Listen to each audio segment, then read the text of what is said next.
जय Shri Krishna. Welcome to Priya Sargam and art gallery. आज मैं आपको सुनाने वाली हूँ वैसाख की चौथ की कहानी। आइए सुनते हैं। एक गांव में सेठ सेठानी थे। उनको एक बेटा और उसकी बहू थी। बहू बर्तन मांजकर पानी डालने नीचे जाती थी तो पड़ोस की औरतें उससे पूछती, आज खाने में क्या खाया? तो वह कहती, बासी कुसी तरबासी। एक दिन जब वह बर्तन मांजकर पानी फेंकने गई तो रोजाना की तरह औरतों ने पूछा, आज क्या खाया? तो फिर उसने वही जवाब दिया, बासी कुसी तरबासी। उस दिन सेठ के बेटे ने नीचे उतरते हुए उसकी यह बात सुन ली और मन में सोचने लगा, अभी तो यह ताज़ा भोजन करके आई है, फिर भी इसने दूसरों को बासी कुसी क्यों बताया। दूसरे दिन उसने माँ से कहकर खीर खांड का भोजन बनवाया। माँ, बेटा और बहू तीनों ने बड़ी प्रसन्नता से भोजन किया। बहू बर्तन मांजकर पानी को नीचे डालने गई तो पीछे पीछे उसका आदमी भी गया। आज भी हमेशा की तरह औरतों ने पूछा, आज क्या खाया? तो उसने वही जवाब दिया, बासी कुसी तरबासी। उसके आदमी को बहुत गुस्सा आया। आज तो मेरे सामने खीर खांड का भोजन किया है, फिर भी यह बासी कुसी बता रही है, इसमें क्या रहस्य है? इस बात को समझने के लिए वह रात का इंतज़ार करने लगा। जब रात हुई और बहू कमरे में आई तो उसके आदमी ने पूछा कि आज तूने खीर खांड का भोजन किया, फिर भी पड़ोसी औरतों को बासी कुसी क्यों बताया? तब बहू मुस्कुराकर बोली कि आपके दादा परदादाओं की कमाई है तो वह बासी कुसी हुई ना। यह सुनकर उसने परदेश जाने की सोच ली तथा सुबह उठकर माँ से बोला, माँ, मैं कमाने के लिए परदेश जाऊँगा। माँ ने कहा, अपने पास बहुत धन है, तुझे परदेश जाने की क्या आवश्यकता है? लेकिन बेटे ने जिद करके माँ से परदेश जाने की स्वीकृति ले ली। वह कमाने के लिए परदेश चला गया। वहाँ उसे एक सेठ के यहाँ नौकरी मिल गई। कुछ ही समय में वह सारा कामकाज करने लग गया। सेठ अपना सारा कारोबार उसे सौंपकर स्वयं तीर्थ यात्रा पर चला गया। इधर सास ने बहू से कह रखा था कि दिए की बुझाए तो चूल्हे की मत बुझाना और चूल्हे की बुझ जाए तो दिए की मत बुझाना। लेकिन एक दिन दोनों अग्नि बुझ गई तो बहू पड़ोस में अग्नि लेने गई। उसने देखा कि वहाँ पड़ोस की औरतें किसी माता का पूजन कर रही है। यह देखकर उसने पूछा, आप किस माता का पूजन कर रही हैं? मुझे भी बताओ, यह किसका व्रत है तथा इसे करने से क्या फल होता है? तो उनमें से एक बोली, हम चौथ माता का व्रत और पूजन कर रही हैं। बिछुड़े को मिलन होता है, निपुत्री को पुत्र प्राप्त हो जाता है। इस पर बहू ने कहा कि मेरे भी पति परदेश में गए काफ़ी समय हो गया है, मैं भी चौथ माता का व्रत करना चाहती हूँ, लेकिन मेरी सास मुझे बाहर आने ही नहीं देती। तब मुझे कैसे पता लगेगा कि चौथ कब है? इस पर औरतों ने कहा कि तुम रोजाना एक डिबिया में गेहूं का दाना रखती जाना।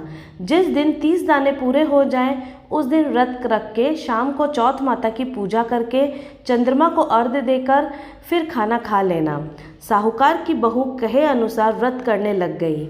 व्रत करते करते काफ़ी समय बीत गया तो चौथ माता ने सोचा कि यदि इसकी नहीं सुनी तो अपने को कौन पूजेगा। तब चौथ माता ने साहूकार के बेटे को सपने में जाकर कहा कि साहूकार का बेटा सो रहा है या जाग रहा है? उसने कहा, न मैं सो रहा हूँ न मैं जाग रहा हूँ, चिंता में पड़ा हूँ। इस पर चौथ माता ने कहा कि अब चिंता छोड़ और तेरे घर जाकर सब की सुध ले। उसने कहा कि मैं कैसे जाऊँ, मेरा कारोबार बहुत फैला हुआ है। तब चौथ माता बोली, सुबह उठकर नहा धोकर दुकान जाकर चौथ विनायक जी का नाम लेकर घी का दीपक जलाना, तेरा सारा काम सुलझ जाएगा। सुबह उसने वैसा ही किया। देखते ही देखते सारा हिसाब किताब हो गया और उसने घर जाने की तैयारी कर ली। घर को रवाना हुआ तो रास्ते में एक सांप जा रहा था तो उसने सांप को सिसकार दिया। सांप ने गुस्से में आकर कहा कि मैं तो अपनी 100 साल की उम्र पूरी करके मुक्ति पाने जा रहा था, तूने बाधा डाल दी, अब मैं तुझे ढसूंगा। इस पर साहूकार के बेटे ने कहा कि मैं 12 साल से मेरी माँ व पत्नी से मिलने जा रहा हूँ, उनसे मिलने के बाद डस लेना। तब सांप बोला कि तू घर जाकर पलंग पर सो जाएगा। तब उसने कहा कि मैं अपनी पत्नी की चोटी नीचे लटका दूंगा, उस पर चढ़कर आ जाना। घर पहुंचा तो वह उदास था। बेटा कुछ बोला नहीं, लेकिन उसकी औरत होशियार थी। सब बात पता करके उसने कमरे की एक सीढ़ी पर दूध, दूसरी पर चूरमा, बालू, रेत, इत्र, फूल आदि 7 सीढ़ियों में 7 वस्तु रख दी। आधी रात को फुफकारता हुआ सांप आया और उसने सभी वस्तुओं का आनंद लेकर खुश हुआ। लेकिन वचनों से बंधा हुआ हूँ तो डसना तो था। चौथ विनायक जी ने सोचा कि इसकी रक्षा नहीं की तो कलयुग में अपने को कौन पूजेगा। चौथ माता तलवार बनी, विनायक जी ढाल बने और जैसे ही सांप डसने लगा तो उसे मार दिया। साहूकार के बेटे को नींद नहीं आ रही थी। सांप के मरते ही उसने अपनी पत्नी को उठाया और चौपड़ पासे खेलने लगा। सुबह देर तक बेटा बहू उठे नहीं तो माँ ने कहा, बेटा तो थका हुआ है पर बहू क्यों नहीं उठी। जाकर देखा तो खून ही खून हो रहा था। उसने कहा, मेरे बेटे बहू को किसी ने मार दिया। तब अंदर से बेटा बोला, माँ हमारा बैरी दुश्मन मरा है, यहाँ सफाई कराओ तब हम बाहर आएंगे। माँ ने वहाँ सफाई करवाई, वे बाहर आए। नीचे आकर उसने माँ से पूछा, माँ मेरे पीछे किसी ने कोई धर्म किया है? तो बहू बोली, मैंने किया है। इस पर सास ने कहा कि तूने क्या किया? तुझे मैं रोज 4 समय का खाना देती थी। बहू बोली, मैं महीने में एक चौथ का व्रत करती थी। सुबह का खाना पानी वाली को देती, दूसरी बार का गाय के बछड़े को खिलाती और तीसरी बार का उठियाने में गाड़ देती। वह चौथी बार का मैं पूजा करके चंद्रमा देखकर फिर खाती थी। मैंने पूजा के लिए बनिया की दुकान से घी गुड़ मंगवाया, सो उसका जाकर हिसाब करना। सास ने पानी वाली से पूछा तो उसने कहा कि महीने में एक दिन मुझे रोटी देती थी। बछड़े से पूछा तो उसके मुंह से फेफ के फूल गिरे। उठियाना खोदा तो रोटी से के सोने के चक्कर निकले। बनिए ने से पूछा तो उसने भी कहा कि महीने में एक बार मेरे से घी गुड़ मंगवाती थी।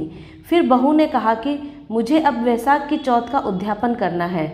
सास बहू ने चौथ माता का व्रत व उद्यापन धूमधाम से किया और आराम से जीवन बिताया। हे चौथ माता, उस पर प्रसन्न हुई जैसी सब पर प्रसन्न होना और सभी की मनोकामना पूरी करना, अमर सुहाग देना। तो यह थी चौथ माता की कहानी। और अब सुनेंगे हम विनायक जी की कहानी। एक माँ बेटी थी। वे रोज सूरज भगवान, विनायक जी, पथवारी माता, तुलसी, बड़ देवता की पूजा करती थी, फिर भोजन करती। ऐसा करते बहुत साल बीते। एक दिन बेटी को देखने वाले आए।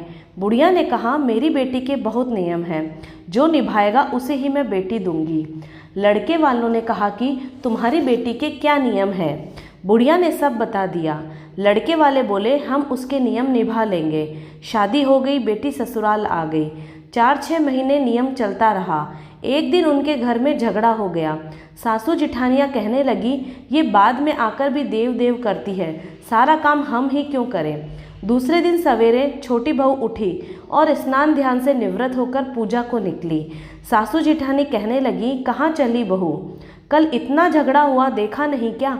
घर के काम धंधे में ध्यान दो।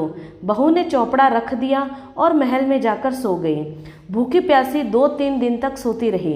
भगवान सपने में आए। बहू सोती है या जागती है? बहू बोली, चिंता में हूँ। भगवान बोले, तेरी चिंता मिट जाएगी, उठती क्यों नहीं? खाना क्यों नहीं खाती? बहू बोली, कैसे खाऊं? सासू बाहर जाने नहीं देती, पूजा हो नहीं सकती। भगवान बोले, घर में ही देवता है। बहू उठी, कमरा खोला और अलमारी खोली। देखते ही विनायक जी खेजड़ी के झाड़ के नीचे बैठे हैं। पथवारी दही दूध में हिंडोले ले रही है। 7 घोड़े के रथ पर सूरज भगवान चमक रहे हैं। तुलसी माता हरी भरी बैठी है। बड़ देवता, पथवारी, पीपल देवता सारे ही हैं। वो नीचे गई, जल कलश व पूजा का थाल लाई। पूजा करी, कहानी कही, हुकारा भगवान ने दे दिया। नीचे आके जीमने बैठी। देवरानी जेठानी कहने लगी, रूठी रानी कौन मनावे, टुक टुक करती आप ही आवे। कहाँ गए तेरे नियम धर्म? बहू बोली, सब कुछ किया है, आप सब चलो, मैं आपको भी बताती हूँ। आगे आगे बहू, पीछे सब जन चले। कमरा खोल के अलमारी खोली तो देखा वहाँ 33 करोड़ देवी देवता विराजमान हैं। सासू उठकर बहू के पैर पड़ने लगी तो बहू बोली, सासू जी आप सब देवताओं के पैर पड़ो, मैं आपके पैर छूती हूँ। हे भगवान, बहू को दर्शन दिए वैसे सबको देना। तो यह थी विनायक जी की कहानी और चौथ माता की कहानी। वीडियो अगर पसंद आया हो तो चैनल को सब्सक्राइब कीजिए, बेल आइकन को प्रेस कीजिए, जिससे आने वाली वीडियोस की नोटिफिकेशन आपको मिलती रहे। Thank you.